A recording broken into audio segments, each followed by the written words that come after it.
So guys, जैसा कि आप में से काफी सारे लोगों को पता भी होगा और काफी सारे लोगों ने एनसीईआरटी में पढ़ा भी होगा इवन, कि अगर किसी पेड़ की उम्र के बारे में जानना है, उसकी एज के बारे में जानना है, तो साइंटिस्ट रिसर्चर्स क्या करते हैं, उस पेड़ के रिंग्स को स्टडी करते हैं। देखिए, जैसे जब पेड़ कटता है तो इस प्रकार का स्ट्रक्चर हमें दिखाई देता है, फीचर इस प्रकार का दिखाई देता है, राइट। रिंग्स ऐसी बनी हुई हम लोग को नजर आती हैं। तो इन रिंग्स को स्टडी करके साइंटिस्ट रिसर्चर एक पेड़ की एज के बारे में बता सकते हैं।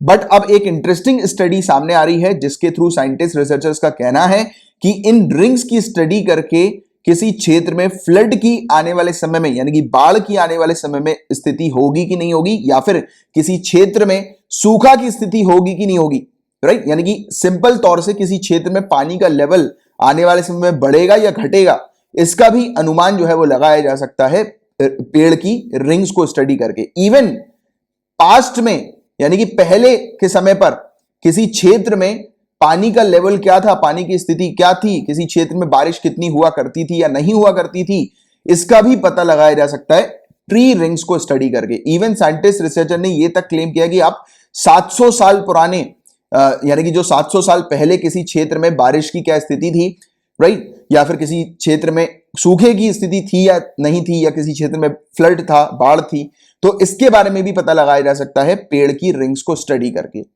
तो ये चीज जो है वो सामने आ रही है, तो इसी पर अपन थोड़ी बात करेंगे।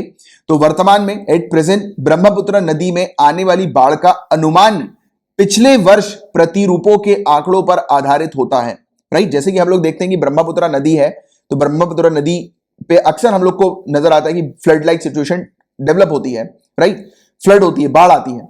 तो इस बाढ़ का अनुमान जो है वो पिछले वर्षों को ध्यान में रखते हुए लगाया जाता है, राइट। पास्ट ईयर्स को देखते हुए बाढ़ का अनुमान लगाया जाता है कि बाढ़ आने वाली है कि नहीं आने वाली है। अब ये कैसे लगाया जाता है, तो इसके लिए रेनफॉल के पैटर्न्स को ऑब्जर्व किया जाता है, तो पुराने यानी कि पहले के समय पे रेनफॉल हुई है कि नहीं। इसको इस तरीके से आप समझो कि किसी क्षेत्र में लगातार रेनफॉल बढ़ रही है, राइट, बारिश जो है वो लगातार साल बाय साल बढ़ती जा रही है। जैसे कि एक साल बारिश हुई, फिर अगले साल जो है वो थोड़ी सी और ज्यादा बारिश हुई, फिर उसके अगले साल थोड़ी सी और ज्यादा बारिश हुई। तो हम क्या देख रहे हैं, प्रोग्रेसिवली बारिश का लेवल किसी क्षेत्र में बढ़ रहा है। तो हम ये कह सकते हैं डेफिनेटली कि उस क्षेत्र में आने वाले समय में बाढ़ आएगी, राइट। एकदम से जब बारिश होगी तो बाढ़ आएगी, राइट। और उसका अगर उल्टा देखें कि किसी क्षेत्र में बारिश का लेवल अगर कम हो रहा है साल बाय साल, राइट, जैसे कि एक साल बारिश हुई, अगले साल उससे थोड़ी सी कम हुई, फिर और थोड़ी सी कम हुई, तो हम क्या देख रहे हैं, प्रोग्रेसिवली बारिश का लेवल कम हो रहा है। तो हम ये कह सकते हैं कि आने वाले समय में उस क्षेत्र में सूखा पड़ सकता है, ड्रॉट लाइक सिचुएशन हो सकती है, राइट। तो ये चीज है। तो इसको एनालाइज किसके तौर पर किया जाता है, पूरी चीजों को, बाढ़ को एनालाइज या फिर सूखे को एनालाइज कैसे किया जाता है, पानी के रेनफॉल के पैटर्न को ऑब्जर्व करके।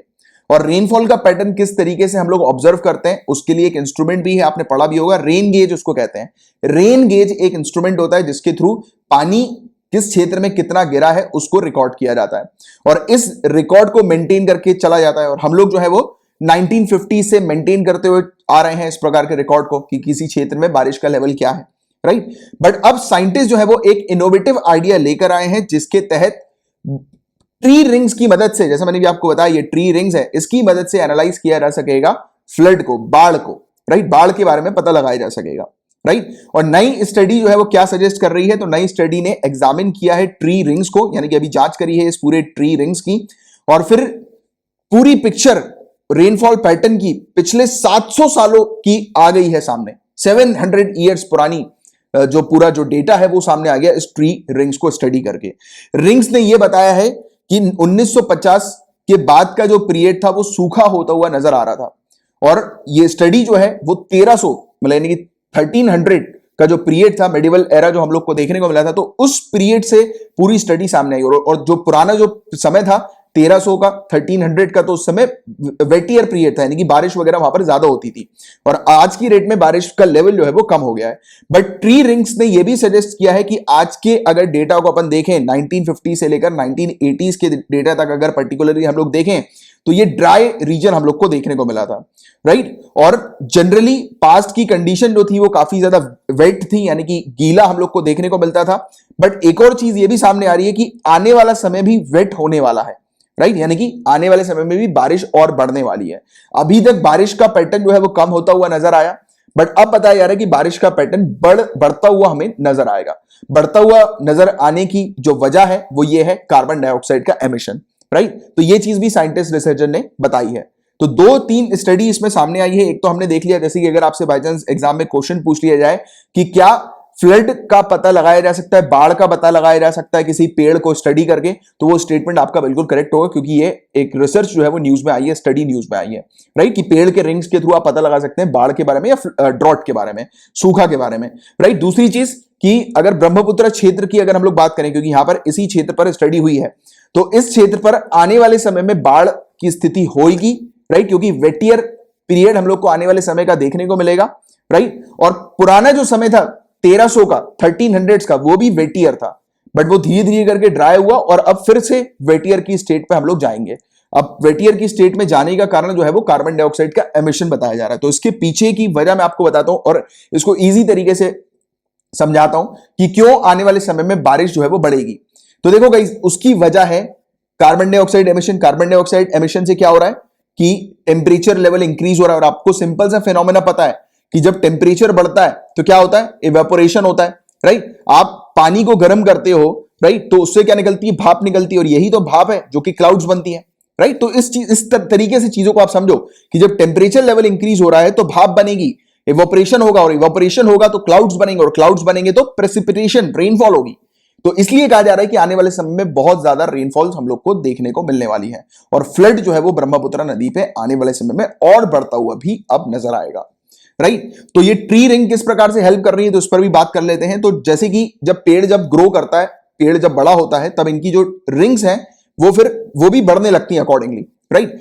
देखिए रिंग्स जो है वो बढ़ती है, नंबर्स उसके बढ़ते हैं, बट क्या होता है कि जब ट्री की रिंग्स वाइडर जाती है, यानी कि इस प्रकार से चौड़ी होती हुई हम लोग को नजर आती है, वाइड होती हुई हम लोग को नजर आती है, राइट, तब उस समय जहां पर वो पेड़ है उसकी जो मिट्टी है वहां पर मॉइस्चर बहुत ज्यादा है, राइट। नमी हम लोग को उसकी मिट्टी में बहुत ज्यादा देखने को मिलती है। ये कब होता है, जिस समय जब पेड़ की रिंग को स्टडी किया जाता है और उसकी रिंग अगर वाइड नजर आती है, जैसे कि ये गोल आकार आपको दिखाई दे रहा है और एकदम बड़ी बड़ी आपको वाइड टाइप की, चौड़ी टाइप की अगर नजर आएगी इसकी रिंग, तो ये मान लेना कि चौड़ी होने का मतलब है कि उस क्षेत्र पर जो मिट्टी है वो, उस मिट्टी में नमी है, मॉइस्चर है, यानी कि पानी का कंटेंट वहां पर ज्यादा है, राइट। तो ये चीज है। और वाइड रिंग्स जो है वो वेट मानसून ईयर्स को रिफ्लेक्ट करती हैं, राइट, बताती हैं कि वहां पर बारिश जो है वो बहुत ज्यादा है।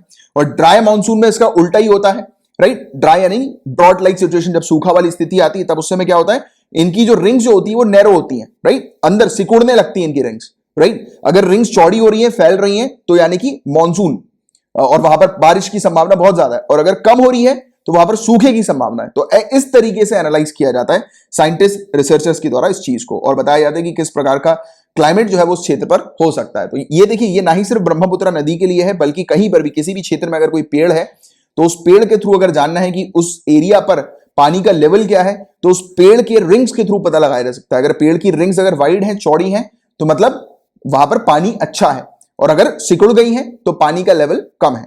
तो ये चीज थोड़ी सी याद रखना, ये स्टेटमेंट वाइज सिविल सर्विसेज में आपसे पूछ लिए जा सकते हैं ये कुछ चीजें, क्योंकि एक इंपॉर्टेंट स्टडी भी है, राइट। और इस प्रकार की चीजें आती भी हैं अक्सर सिविल सर्विसेज के अंदर, राइट। और इसका महत्व क्या होगा, तो इसका महत्व की अगर हम लोग बात करें, जैसे असम है और हमारा जो नॉर्थ ईस्टर्न क्षेत्र हम लोग को नजर आ रहा है, तो इसमें हम लोग पहले से ही प्रोजेक्शन कर पाएंगे कि आने वाले समय में बाढ़ की क्या स्थिति है, और उसकी उस पर फिर प्रॉपर प्लानिंग वगैरह हम लोग कर सकेंगे। अगर हमें लग रहा है कि हाँ यार यहाँ पे बाढ़ की स्थिति आने वाले समय में बढ़ने को है, बढ़ने वाली है, तो फिर हम उस हिसाब से वहां पर प्लानिंग करेंगे। तो ये था पूरा टॉपिक। होपफुली आपको पूरी चीज अच्छे से क्रिस्टल क्लियर हो गई होगी।